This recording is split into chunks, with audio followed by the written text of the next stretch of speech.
સ્વાગત છે તમારું નવા વિડીયોમાં। સૌથી પહેલાં તો બધાને જય સોમનાથ, જય શ્રી કૃષ્ણ અને જય માતાજી। કેમ છો બધા? તો આજે હું તમારા માટે મસ્ત મજાની રેસીપી લઈને આવી છું। તો રેસીપીને તમે એન્ડ સુધી જરૂરથી જોજો અને હજી સુધી મારી ચેનલને સબસ્ક્રાઈબ ન કરી હોય તો સબસ્ક્રાઈબ કરી લેજો। બાજુમાં રહેલા બેલ આઇકોનને જરૂરથી ઓન કરજો જેથી વિડીયોની નવી નવી નોટિફિકેશન તમારા સુધી જલ્દીથી પહોંચતી રહે।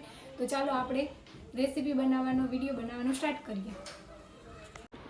તો આપણે ફ્રૂટ સલાડ બનાવવા માટે ચીકુ લીધા છે, કેળું છે, સફરજન છે અને દાડમ છે।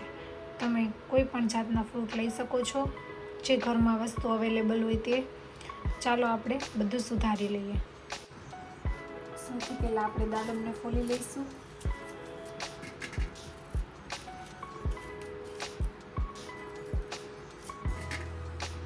તે માટે આપણે દાડમની છાલ પહેલાં કાઢી નાખીશું। દાડમના દાણા કાઢી લઈશું।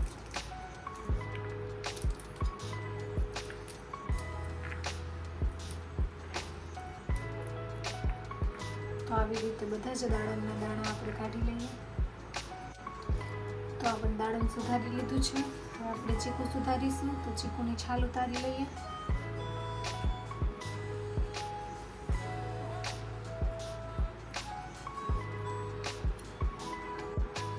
આપણે ચીકુને સુધારી લઈશું।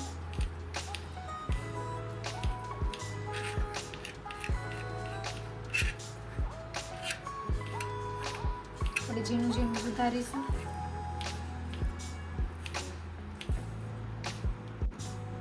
ચીકુ સુધારી લીધું છે। આપણે કેળાને ફોલી તેને પણ સુધારી લઈશું ઝીણું ઝીણું।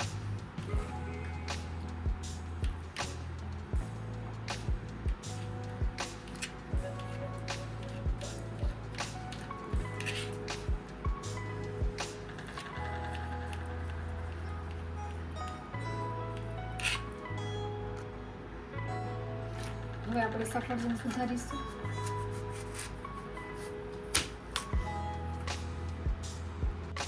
સૌથી પહેલાં છાલ ઉતારી નાખીશું। સફરજનને પણ આપણે ચોપ સુધારી લઈશું।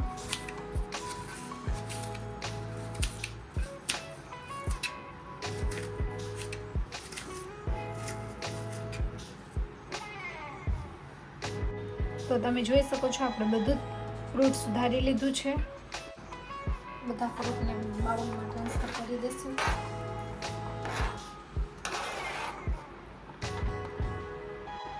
તો ફ્રૂટ સલાડ બનાવવા માટેની બધી સામગ્રી તૈયાર છે। તે માટે આપણે 500 ml દૂધ લીધેલું છે, ફ્રૂટ છે, કસ્ટર્ડ પાવડર છે અને 2 ચમચી ખાંડ છે। તો ચાલો હવે આપણે ફ્રૂટ સલાડ બનાવવાની પ્રોસેસ ચાલુ કરીએ।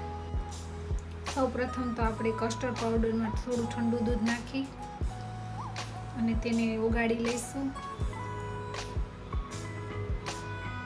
આપણે 5 થી 6 ચમચી જેટલું દૂધ નાખીશું અને તેને બરોબર મિક્સ કરી લેશું।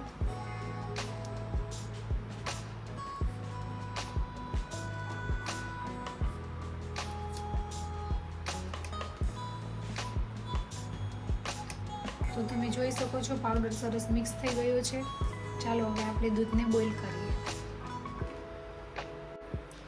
સૌપ્રથમ આપણે પેનમાં દૂધ લઈશું અને તેને આપણે ઉકળવા દઈશું। દૂધ ઉકળવા આવ્યું છે તેને આપણે હલાવતા રહીશું।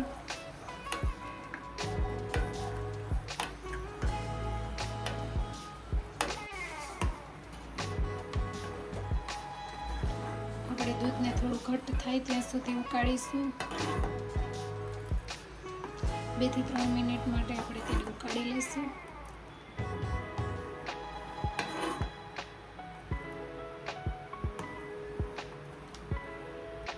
તો 2 થી 3 મિનિટ જેવો સમય થઈ ગયો છે અને દૂધ થોડું ઉકળી ગયું છે। હવે આપણે ખાંડ ઉમેરીશું।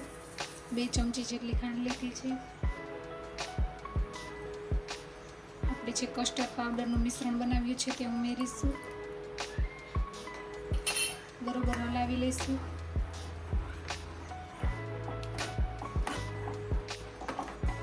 આપણે થોડી વાર માટે તેને હલાવી લઈશું જેથી બધું બરોબર મિક્સ થઈ જાય। આપણે કન્ટિન્યુ હલાવતા રહેવાનું છે। તમે જોઈ શકો છો મિશ્રણ કેટલું ઘટ્ટ થઈ ગયું છે। ચમચા ઉપર કોટિંગ થઈ જાય છે। તમે જોઈ શકો છો. તો આપણે બરોબર તેને હલાવી લઈશું. ગેસની ફ્લેમ ઓફ કરી અને આપણે તેને રૂમ ટેમ્પરેચર ઉપર ઠંડુ થવા દઈશું અને હલાવતા રહીશું. તો દૂધનું મિશ્રણ ઠંડુ થઈ ગયું છે. આપણે બધા ફ્રૂટ એડ કરી દઈશું અને સારી રીતે મિક્સ કરી લઈશું.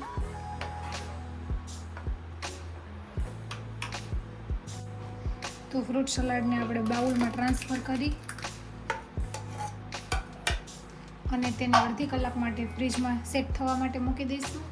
તો અડધી કલાક જેવું થઈ ગયું છે અને આપણું ફ્રૂટ સલાડ એકદમ ઠંડુ થઈ ગયું છે. ચાલો તેને આપણે સર્વ કરીએ. આપણે એક બાઉલમાં કે ગ્લાસમાં સર્વ કરીશું.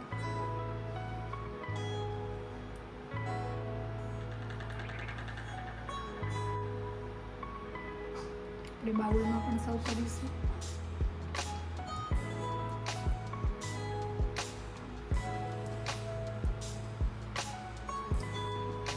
તો મસ્ત મજાનો ફ્રૂટ સલાડ તૈયાર છે.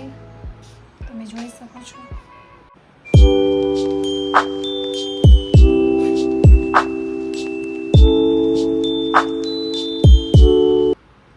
તો ફેમિલી, આજની રેસીપી તમને કેવી લાગી તે કોમેન્ટ કરીને જણાવજો અને મારી ચેનલમાં નવા હોય તો ચેનલને લાઈક, શેર અને સબસ્ક્રાઈબ કરજો. તો મળશું આવી નવી રેસીપીના વિડીયો સાથે. તો આવજો. જય સોમનાથ. બાય.